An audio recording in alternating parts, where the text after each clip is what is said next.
Everybody. Hey, everybody. Day 17 of the 40-day soul fast. Look at y'all. We halfway through the book. Look at that. Ain't God good? Halfway through the book. So she says we're in day 17 of receiving. God's desire is to communicate with ordinary human beings and to impart his love and blessings through them. Simply because you do not hear him doesn't mean he isn't speaking to you. So she says that when Adam fell, he fell and lost full capacity for communicating with God. And so he wasn't able to tune in the way he was before. And so he went from, she gives the metaphor, he went from a satellite type communication to an AM type communication, from fiber optics to digital analog. Now we already know what that is. You know, for you that listen to the radio, do y'all listen to the radio anymore? I'm a Pandora girl. I know some of y'all iTunes and all, and I have iTunes. I just don't want to pay. I got to pay for all the other stuff. Pay for music. I listen to them commercials, honey, or I go on YouTube and listen to them too.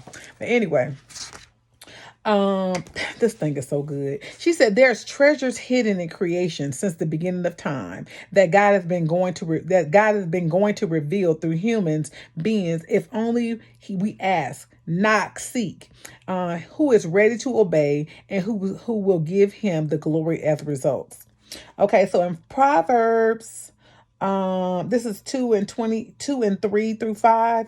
Yes, if you call out for insight and raise your voice for understanding, if you seek it like silver and search for it as a hidden treasure, then you will understand the fear of the Lord and find knowledge of God.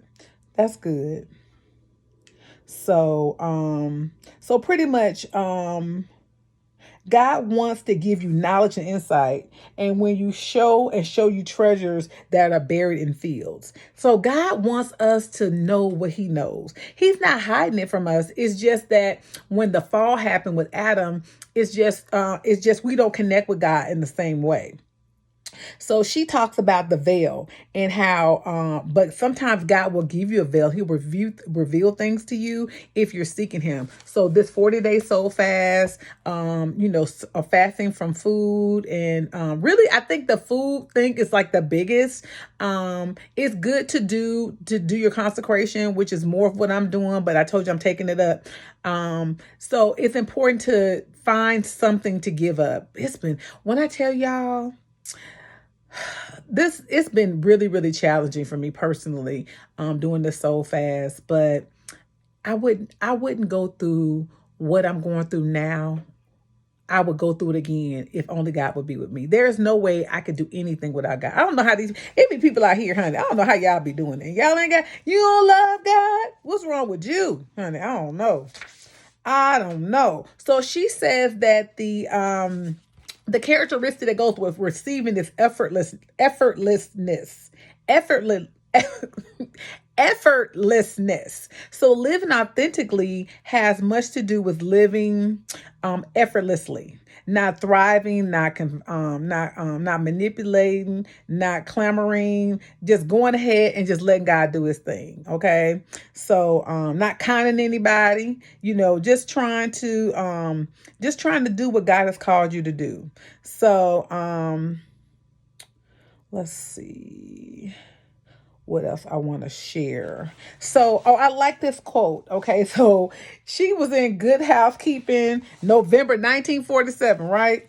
So repose, and I know my group was talking about this. I wasn't able to respond to them when they were talking in the conversation, but it was good to listen to them because they were talking about this repose.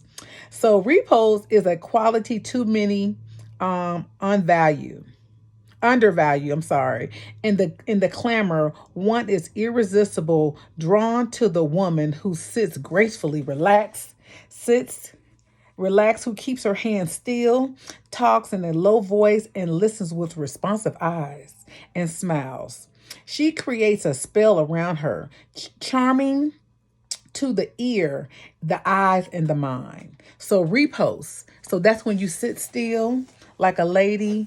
You don't say too much. You keep your thoughts to yourself. And that's what we should be doing. Sometimes there's a time to just not do anything. Just let God be. You sit and you just wait. If you just be still and know, and that's what God wants us to do. He wants us to be still and know. Okay. So she says, think how effortlessly the eagle soars on invisible currents, as Job declared to God. Through your knowing how, the hawks learn to fly, soaring effortlessly on thermal updrafts.